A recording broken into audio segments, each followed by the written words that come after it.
Hello, good evening. Well, it's evening here. Um, I had a question, and the person thought it was a very simple question, but it's not really a very simple question. I should rephrase that. They think it would be a simple thing for me. And I have tried to make this video. This will be the 5th time, I believe. So that should tell you right there, it's not a simple idea. The idea being, sorry, that's from the Hanuman temple. He put it in a strange spot. What is a mantra? What is a mantra is not an easy thing to answer, because a lot of people these days call almost everything a mantra. Manas is mind. Tra means weaving. It's part of the word tantra also, to weave, to use a technique. So to use a technique to take your mind and get it a little bit softer, a little bit more, I hate to say under your control, because it's not really under control. It's kind of surrendering to the process so that the process doesn't affect you so much.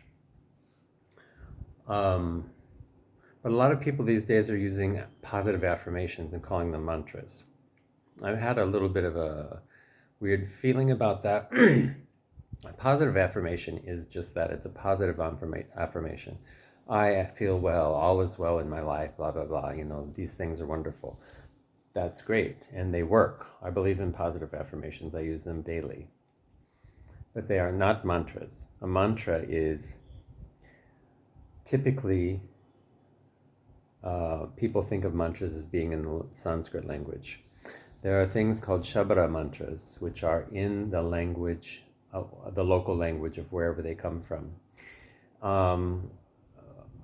Let me start in a different way. Well, I already started, but let me continue in a different way. Mantras were believed, all mantras are believed to come from one rishi or another. There are Saptarishis that were very well known, and everyone in India descended from one of those, so they call it your Gotra. You go to that house of that rishi. But there were many, many, many more rishis than that. Rishi means seer, someone who has seen the truth as they understand it. And the mantras come from them. So, say if you're worshipping Shiva, and a lot of people will chant Om Namah Shivaya, or the Mrityunjaya mantra. Om Triambakam Yajamahe Skandim Pushtivaranam Urvarukum Vibandhanan Mrichor Mukshiyam Amritat. Those came from one of the rishis. But there are, in Tantra especially, more esoteric phrases that aren't used popularly, and if you get a mantra as diksha from your guru, diksha means, that's a whole other video. Guru will give you a mantra, and that's diksha into their lineage, giving you a key. That mantra is meant to awaken that God within your body, within your being, within your energetic field. So there would be, I have one Shiva mantra, it's a Gora Shiva, that I have diksha in, and I use it. It's very long, it's 53 or 54 syllables, something like that. But once it gets flowing, it comes really easily, and it invokes that energy within you. It's a very specific thing, and awakens that energy within you. It's not meant to be given to anyone else. It's not meant to be talked about publicly. If your guru has given it to you, it is meant to be private between you and he or she. And they give it to you for a specific reason, to awaken that energy within you for a specific reason. Not really to be questioned. What the thing is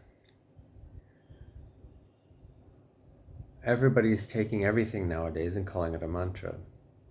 Very often what they're calling a mantra is a stotram, or a shloka from a shastra, like the Yoga Sutras. Those are sutras, but they are shlokas.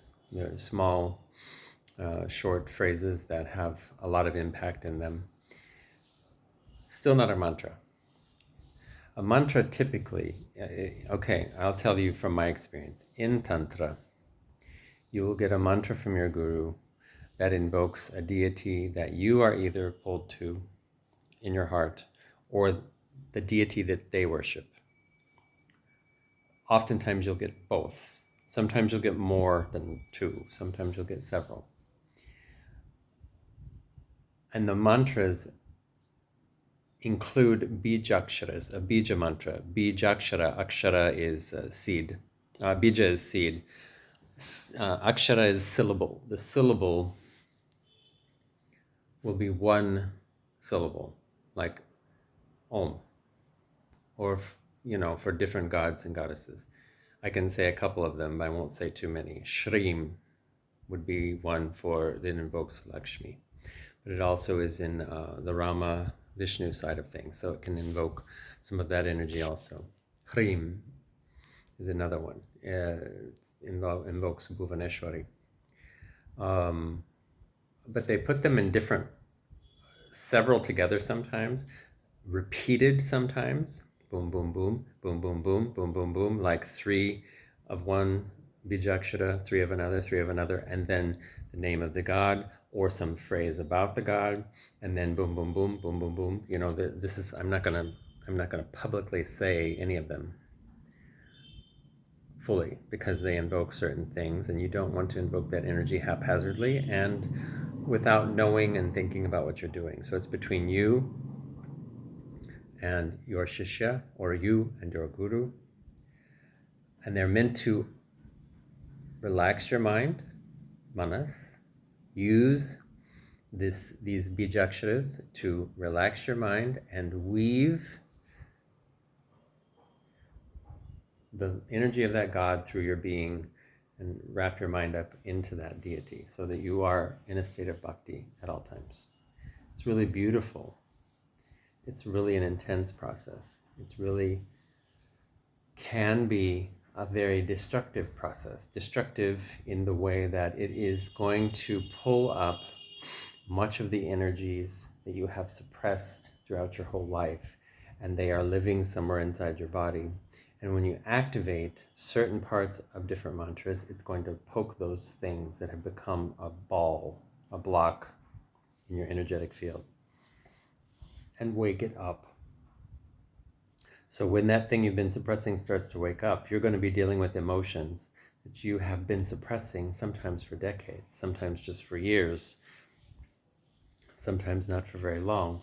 But anytime you suppress something, it becomes bigger and becomes more dense. When people get a block in their muscle or some kind of I'll just say it, sometimes cancer, sometimes things like this, it's very often from suppressing an emotion or suppressing a feeling rather than allowing it to be there and flow out of you. And that is not healthy, and it is often, I will say, and this is from my experience and my knowledge, but I'm not going to try and convince anyone to believe the way I believe, or I don't believe it, I know it.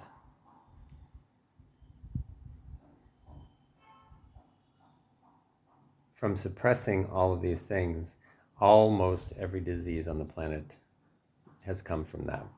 And if you believe in vibration, or in Sanskrit it's called spanda, everything has a certain frequency it vibrates at.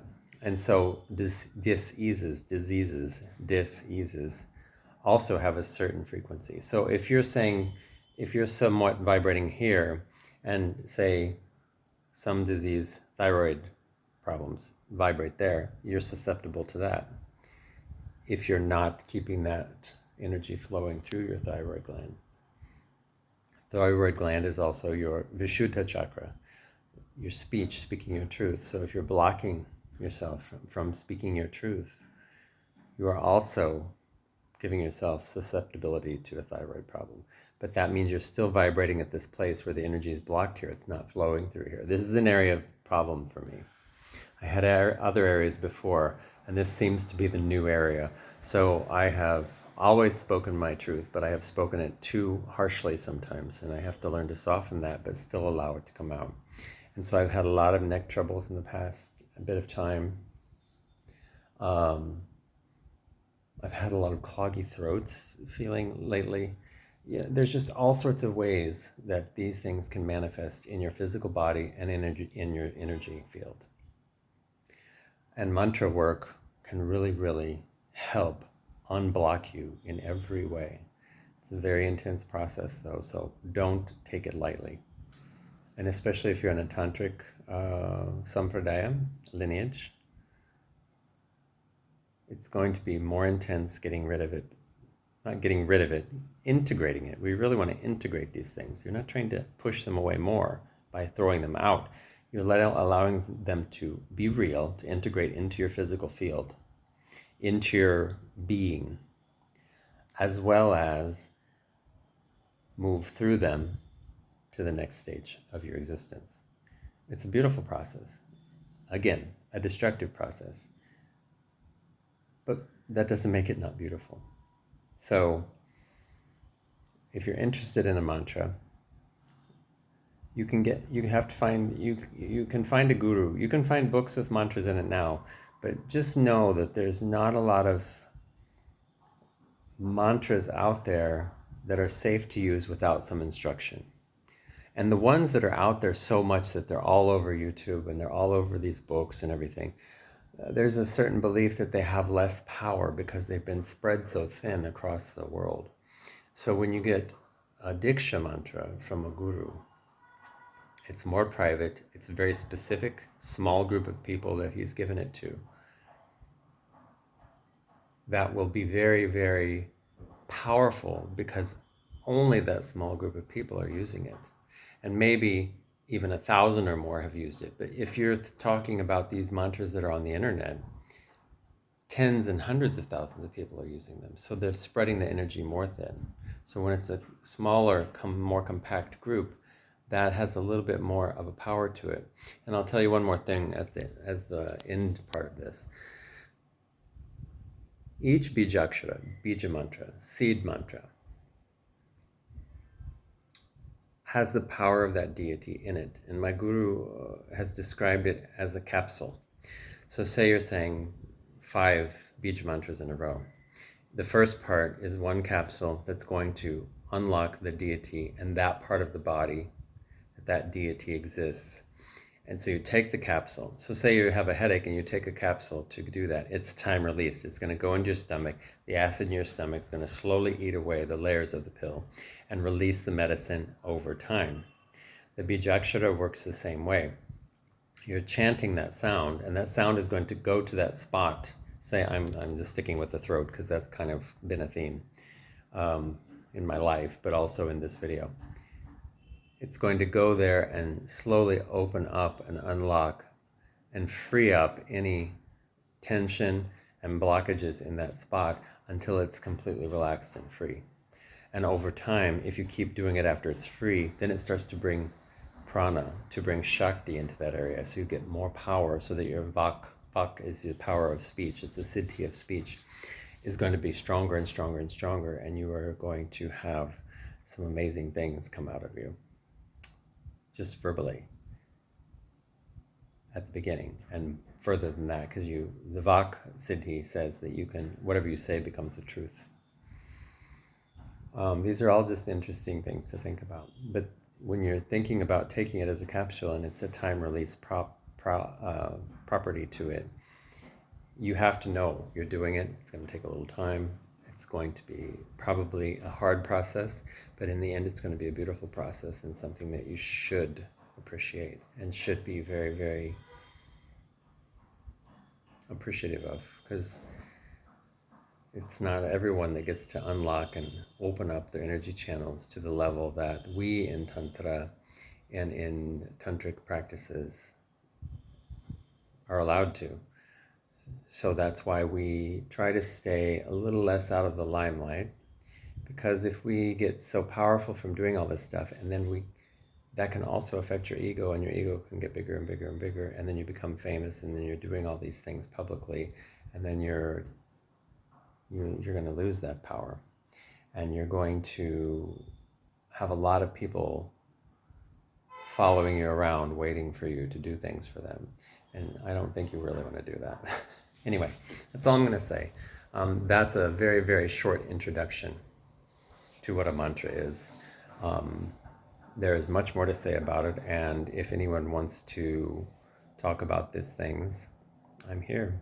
Get in touch. Talk to you soon. Have a good night, morning, day, whatever it is, wherever you are on the planet. Ciao.